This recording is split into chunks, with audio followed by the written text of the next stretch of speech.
रससागरं सुचेतरङ्गणरत्नमहाकरं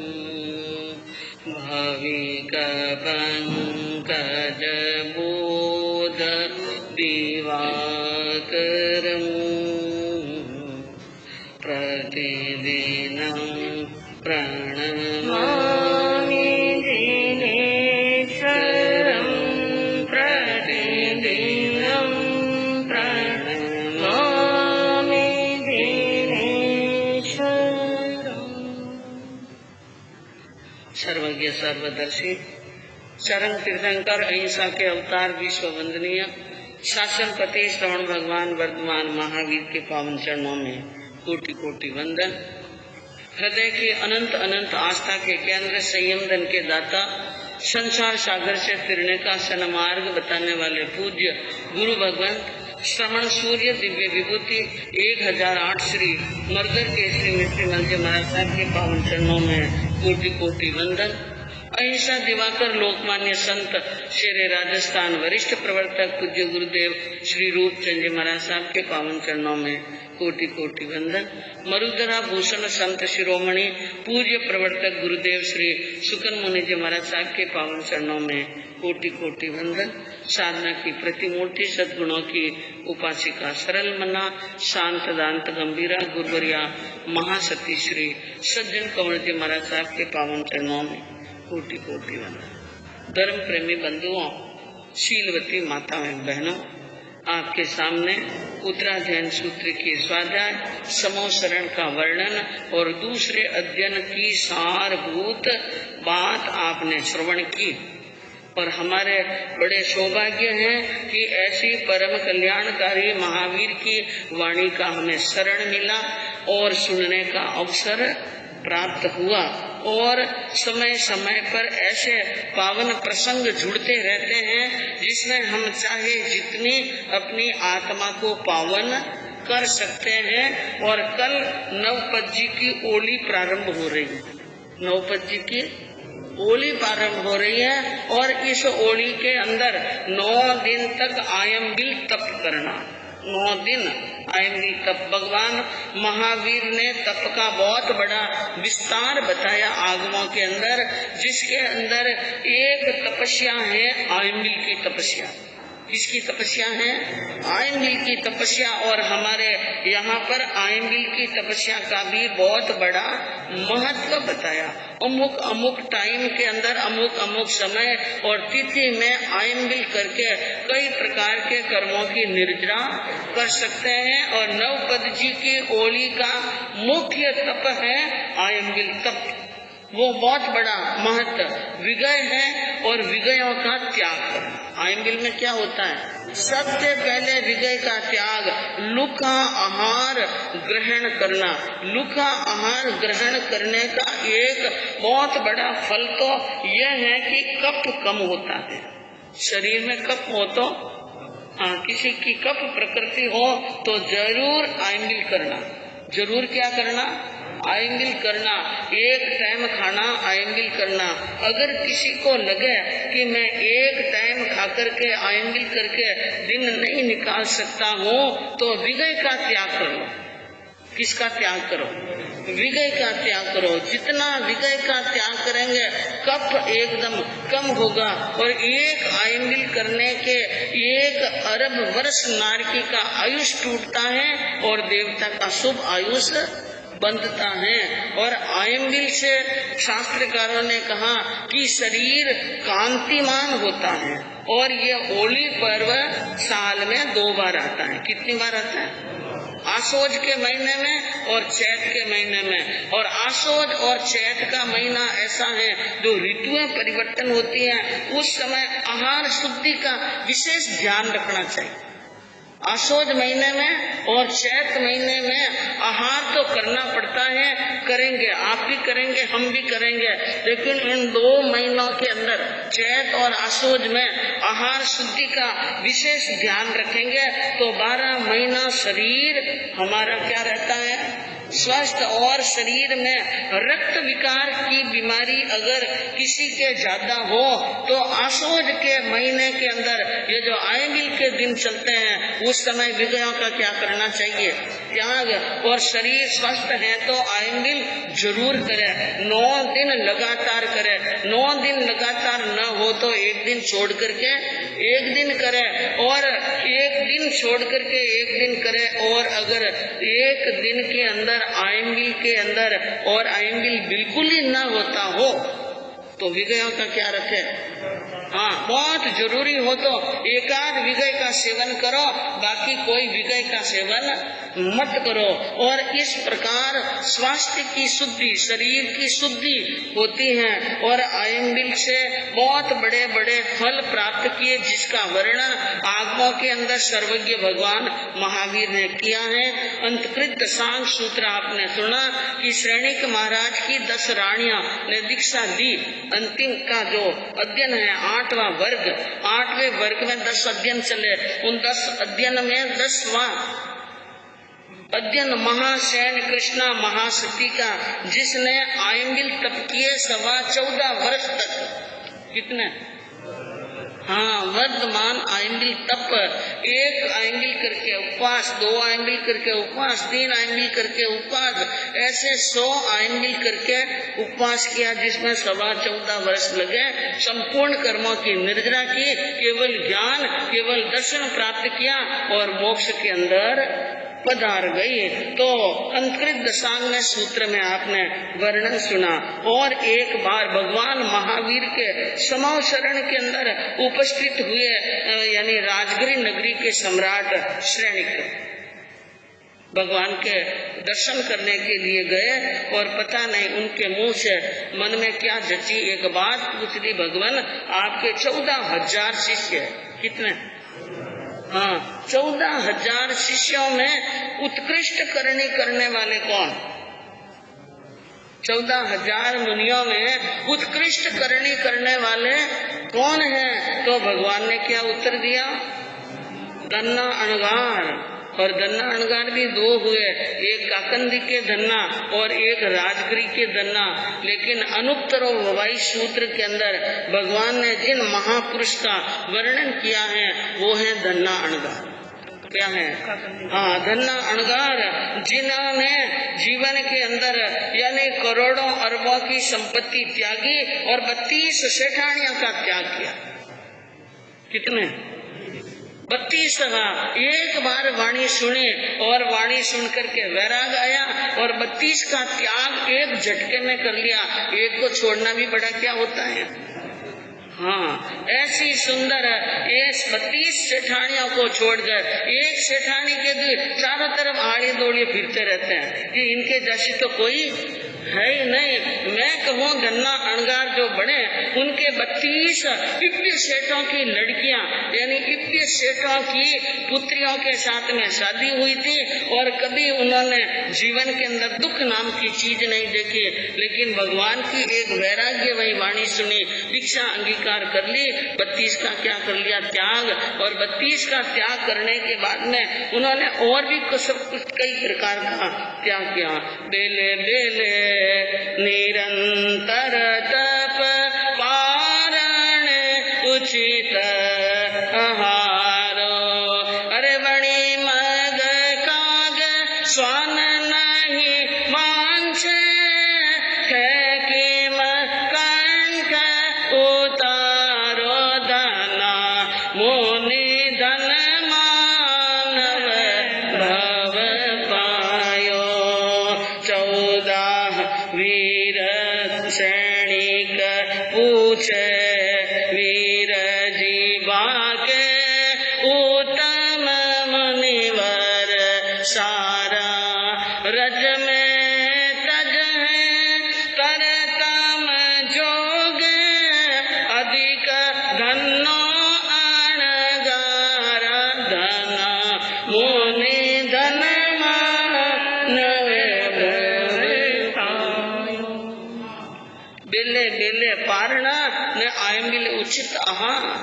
आयंबिल से पारना करना, बेले बेले की तपस्या का पारना आयंबिल से करना, और वो भी आयंबिल यानी ऐसा अन्न के वार 21 जल माई धोए, 21 बार पानी में धो करके ऐसा आहार होता है जिसको वणिमग काग स्वान नहीं वंश, वणिमग यानी सुअर के सामने डाल दे तो सुअर मुंह नहीं डालता है, कौवा सामने डाल दे तो कौवा नहीं खाता है, कुत्ते के सामने डाले वो भी नहीं खाता है।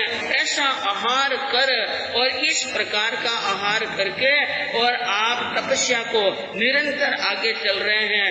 सैनिक राजा ने जिस समय धन्ना अणगार के दर्शन करने के लिए गए कि 14,000 में उत्कृष्ट करने वाले धन्ना अणगार, उनके सामने जाकर के कहा ऐसा आहार है कि मैं कंठ उतारो।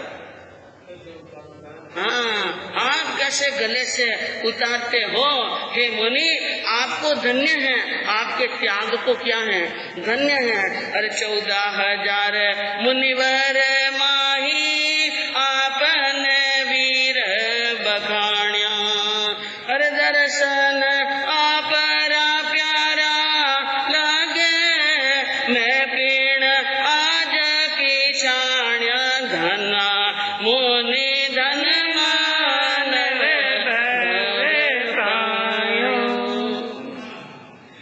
भगवान, हे प्रभु, हे मुनिराज, 14,000 मुनियों के अंदर आपकी प्रशंसा हुई, आपको भगवान ने आपके बखान किए हैं, और मैंने आज जान लिया कि आपकी जैसी करनी है। और मैं आपसे पूछूं, उन काकंदी के धन्ना ने साधुपना कितने समय तक पाला, कितने समय पाला? धन्ना अणगार का व्याख्यान आपने सुना होगा कि काकंदी के धन्ना ने साधुपना कितना पाला और कितने कर्मों को क्षय किया। 9 महीना सुद संयम पाली, स्वार्थ सिद्ध में जावे, अरे धन्ना मुनि कहे ऐसा मुनिवर, क्यों नहीं मुगत सीधावे, धना मुनि धनवान पायो। 9 महीना, कितने समय तक? 9 महीना साधुपना पाला, बेले बेले पालना किया, ऐसा आहार किया, और इतने कर्मों की निर्जरा कर ली, इतने कर्मों के मामूली कर्म बाकी रहे, और आत्मा सर्वार्थ सिद्ध विमान में गई। कहाँ गई? सर्वार्थ सिद्ध विमान में। और सर्वार्थ सिद्ध विमान के बाद में आत्मा एक भव करके कहाँ जाती है? मोक्ष। जो 9 महीने साधुपना पालकर सर्वार्थ सिद्ध में जा सकते हैं, उनकी आत्मा को मुक्ति क्यों नहीं मिलेगी? अवश्य मिलेगी। यह है आयंबिल का फल। और एक कहते हैं आयंबिल करने से देवलोक के देव आयुष का बंध होता है। कोई एक बाल विधवा हो और कोई आयंबिल करे या विगय का त्याग करे, सिर्फ विगय का क्या करे?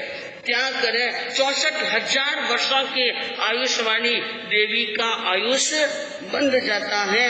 और कोई गृहस्थ पानी के उपरांत एक द्रव्य से आयंबिल करे, मंद कसाई हो तो 84,000 वर्षों के आयुष वाले देव का देव आयुष बंध जाता है।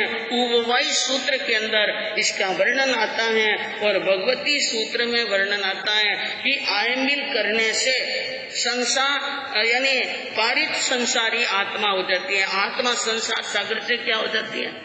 पार कर जाती है। जिनका वर्णन आता है ताम्ली तापस का, कि ताम्ली तापस ने 60,000 वर्ष तक चावल के धान्य का, एक ही धान्य को 21 बार चावल को धो करके और वो आयंबिल करते थे। इसलिए भगवान महावीर ने फरमाया वो चरम शरीरी बन गए। क्या बन गए? चरम शरीरी। यह भगवती सूत्र का वर्णन है। और एक वर्णन और है भगवती सूत्र का कि असोचा नाम के जो केवली, उनकी कथा चलती है। उन्होंने 6 महीने तक अतापना ली, बेले बेले से पालना किया, एक मुट्ठी उड़द खाना। क्या खाना? एक मुट्ठी उड़द खाना। इस प्रकार 6 महीने तपस्या करने से उनको अवधि ज्ञान की पहले प्राप्ति हुई, फिर उसके बाद में यानी सम्यकत्व की और अवधि ज्ञान की, और उसके बाद में केवल ज्ञान की भी क्या हो गई, प्राप्ति हो गई। और अगर किसी को ज्ञान नहीं चढ़ता हो, बहुत जनों की समस्या है कि हमें ज्ञान नहीं चढ़ता है, तो उनके लिए भी उपाय बताया कि यानी आयमिल का तप करके गौशालक का जो अध्ययन है भगवती सूत्र में, गौशालक का अध्ययन, उन अध्ययन की स्वाध्याय करें तो ज्ञानावरणीय कर्मों का जल्दी जल्दी क्या होता है, क्षय होता है। वो भी भगवती सूत्र में वर्णन आता है। और शील पर संकट आया तो द्रौपदी ने धातकी खंड के अंदर आयमिल का तप किया। इसका वर्णन हमारे ज्ञाता धर्म कथांग सूत्र में आता है। और तीर्थंकर चारित्र में एक वर्णन आता है, भरत चक्रवर्ती जब चक्रवर्ती के 6 खंड साधने के लिए गए तो बहन ने सगुन देने के लिए, आरती उतारने के लिए आरती सजा करके गई थी। उस समय सुंदरी पर भरत की दृष्टि पड़ी। सुंदरी भरत जी की बहन थी, भरत जी की क्या थी, सहोदर बहन थी। उन पर दृष्टि पड़ी, उनकी सुंदरता को देखी और भरत जी ने कह दिया, षटखंड साध करके शीघ्र आ रहा हूँ और फिर उसके साथ बाद में तुम्हारे साथ में शादी करूँ। ये बात सुनी तो सुंदरी के रोंगटे खड़े हो गए, मेरा भाई मेरे साथ में क्या करेगा, शादी। और ये कोई बड़ी अचंभे वाली बात नहीं, उन जमाने के अंदर ऐसे ही शादी होती थी। हाँ, युगलिक धर्म था, एक जोड़ना जन्मता था, एक लड़का एक लड़की, बड़ा होने के बाद में वही क्या कर लेते थे, शादी कर लेते थे। लेकिन इस समस्या का समाधान आयमिल से ही निकाला सुंदरी ने। उनको 60,000 वर्ष लगे चक्रवर्ती के यानी 6 खंड साधने में, और 60,000 वर्ष तक उसने क्या कर लिए, आयमिल, और शरीर को सुखा दिया। और शरीर को सुखा देने के बाद में जब भरत आए तो उनको सुंदरी को देखा तो बड़ा आश्चर्य हुआ, आकाश पाताल जितना अंतर। उसने कहा, भाई और कुछ नहीं, मुझे आज्ञा दीजिए और मैं भगवान के पास में क्या लूं, दीक्षा लूं। और कहते हैं कि श्रीपाल जी के शरीर के अंदर कोढ़ का क्या हुआ था, कल से वही कथा प्रारंभ होने वाली है। शरीर में रोग हुआ और उन 9 दिन तक आयमिल तप और 9 पद की साधना की तो आयमिल तप से शरीर का रोग दूर हो गया और स्वर्ग जैसे सुख प्राप्त हो गए। अंतकट सूत्र में आपने सुना था कि द्वारिका नगरी के ऊपर द्वैपायन ऋषि के कोप से अग्नि कुमार देव आग डाल करके जलाना चाहते थे द्वारिका को। और अरिष्ट नेमिनाथ के सामने श्री कृष्ण ने प्रश्न किया, द्वारिका का बचाव कैसे होगा? तो भगवान ने क्या बताया, एक आयमिल। हमेशा नगरी में क्या होना चाहिए, एक आयमिल। इसमें भी आप सोच सकते हैं, एक आयमिल में इतनी ताकत है, एक आयमिल में इतनी ताकत है कि देव शक्ति भी परास्त हो जाती हैं और हो गई थी। जिस दिन आयमिल नहीं हुआ, देवता ने नगरी को जलाकर भस्म कर दिया। और 3 दिन का तेला करके चंदन बाला पारने के लिए उड़द के बाकड़े लेकर बैठी थी और भगवान के आने की, अतिथि के आने की भावना भा रही थी। और वो आए और बंधुओं कहते हैं कि उन आयमिल का और प्रभु की यानी दर्शन का इतना प्रभाव हुआ कि हाथों की हथकड़ियां और पगों की बेड़ियां टूट गई, कर्म की निर्जरा हो जाती है। और स्वयं भगवान महावीर ने छद्मस्त अवस्था के अंदर 349 पारने किए। कितने? हाँ, याद रखना, 349 पारने किए, जिसके अंदर 120 पारने एक ही द्रव्य से किए, बोरों का चूर्ण, बोर का चूर्ण, बोर के चूर्ण से 120 पारने भगवान ने किए थे। और कर्मों की क्या हुई थी, निर्जरा। और तेजो लेशिया मिलती हैं, उसके लिए भी भगवान ने बताया। गोसालक ने बेले बेले पारना किया, ने मुट्ठी भर बाकुले आयमिल के अंदर यानी पारने में लेकर बेले बेले पारना, मुट्ठी भर उड़द के बाकले लेने से और आटा अपना लेने से तेजो लेशिया क्या हो गई थी, सिद्ध हो गई थी। और अंबड़ सन्यासी जिसका वर्णन आता है कि वो अंबर सन्यासी के पास में ऐसी कोई लब्धि थी, वो रोज 100 रूप बनाता। कितने? 100 रूप बनाता। 100 रूप बना करके घर घर के अंदर जाता और वहां पर भोजन करता। और भोजन करने के साथ में सबसे पहले उसने नियम लगा कि एक घर के अंदर एक को जैन बनाना, एक घर के अंदर एक को जैन। तो 100 घरों के अंदर प्रतिदिन 100 व्यक्तियों को जैन बनाते थे। इस कारण से उनको अवधि ज्ञान की क्या हुई? प्राप्ति हुई। तो बंधुओं, ये हैं आइंबिल के महान तप के महान फल। तो हमें जीवन के अंदर ऐसी महान तपस्या करने का जब अनुपम अवसर प्राप्त होता है, क्योंकि आइंबिल से विकार दूर होते हैं, कषाय दूर होती हैं, शरीर के रोग दूर होते हैं और हमारे मन का चिंतन और मंथन बदलता है, आत्मा हल्की होती है। तो ऐसे आइंबिल तप करने के भाव रखेंगे और आज से तैयारी कर लें। कल किन किन को आइंबिल करना है और आइंबिल के लिए मानस बना दें। और कोई विशेष कारण हो न आइंबिल न कर सकते हो, शुगर और बीपी के पेशेंट हो, तो विजय का क्या करें?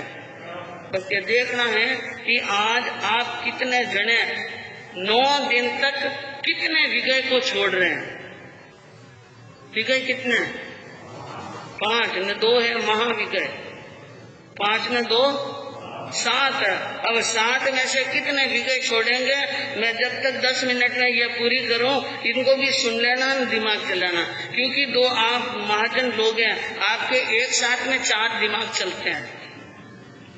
इधर सुन लेना, उधर भी सुन लेना, सब सुन लेना। इसलिए आज मंगलिक हो उनके पहले हर एक भाई को विजय का क्या करना है? त्याग। और कौन कितने विजय का?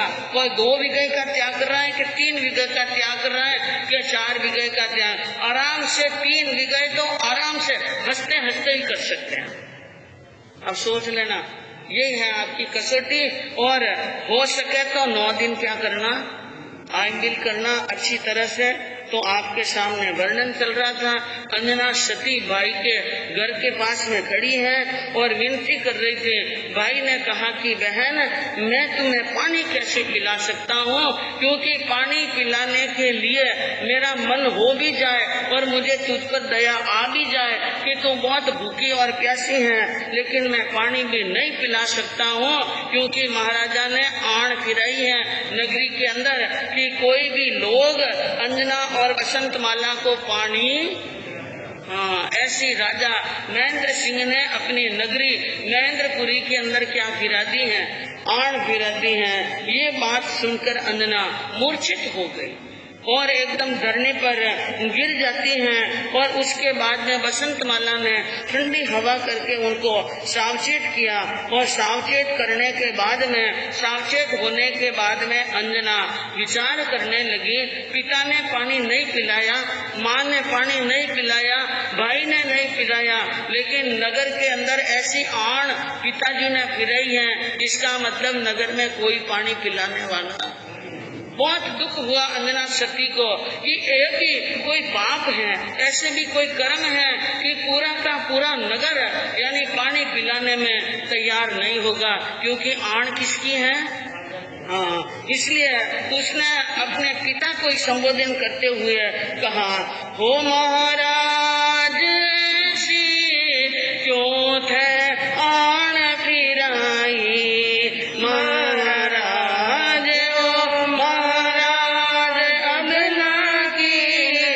नहीं करना आई महाराज। अरे मैं तो आई आस करने जाऊं पिता के पास, पूछ नहीं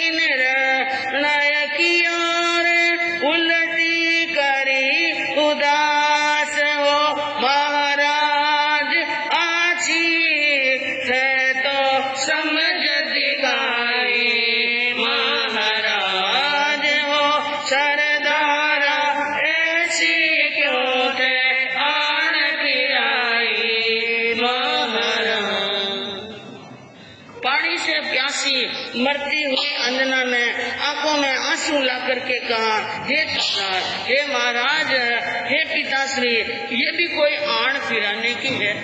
आप नाराज हैं, माँ नाराज है, भाई और भुजाई नाराज है, चलो कोई बात नहीं, आपने पानी नहीं पिलाया तो कोई बात नहीं, अरे नगरी के अंदर कोई न कोई तो पानी पिला देता, लेकिन आपने तो आणी फिरा दी नगरी के अंदर।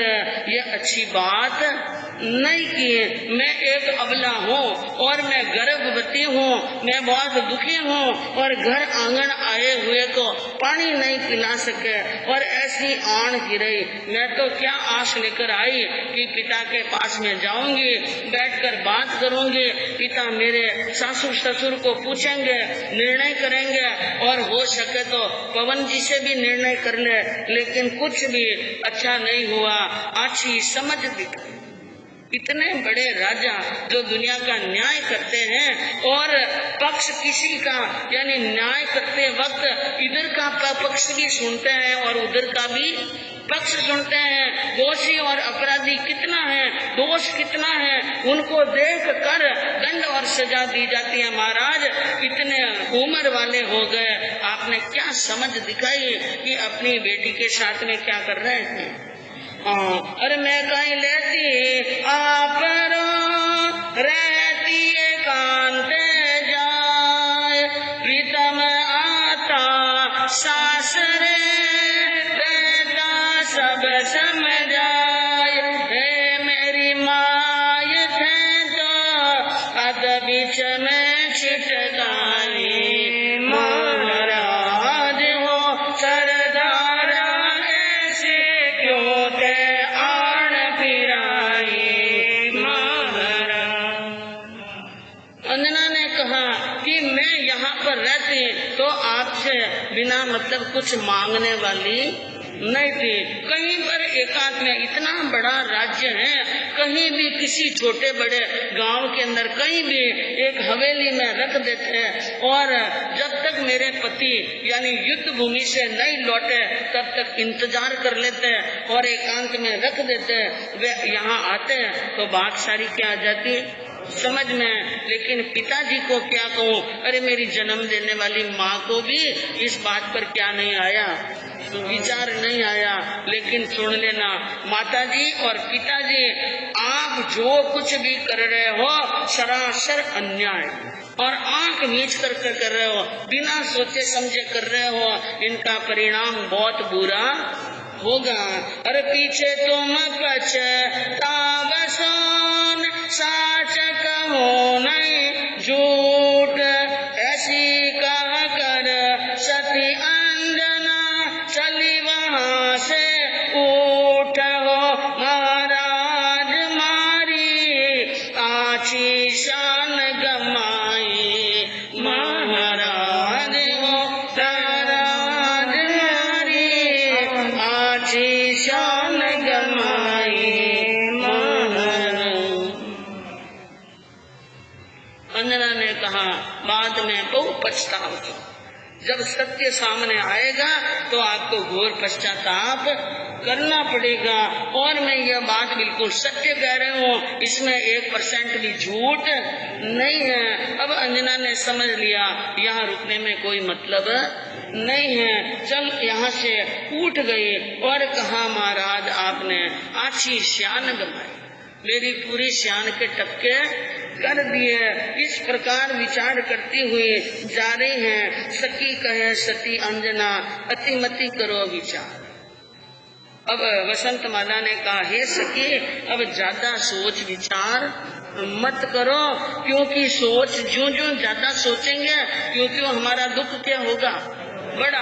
और समझ लो सब तरह से जब लोग रूठ जाए, सब तरह से पल्ला छिटक दे, उस समय धैर्य रखना जरूरी है, हिम्मत रखनी क्या है जरूरी है। मन में अब तुम सांभलो वो स्वार्थी और संसार, वो संसार क्या है, हाँ स्वार्थी संसार है, सब मतलब के हैं संग साथी दुनिया में किसी का कोई नहीं, सब मतलब के संग साथी है दुनिया में किसी का कोई नहीं, सब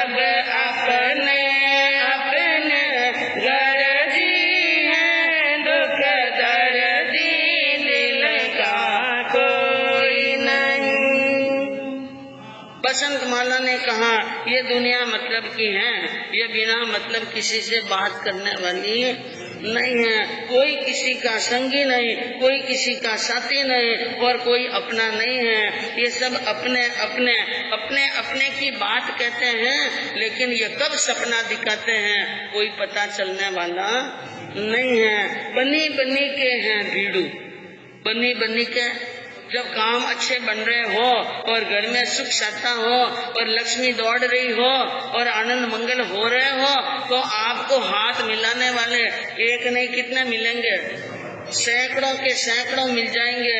और आपके दुख के साथी एक नहीं। जब दुख आ जाए तो कोई किसी का साथी नहीं है। तकदीर ठिकाने जब थी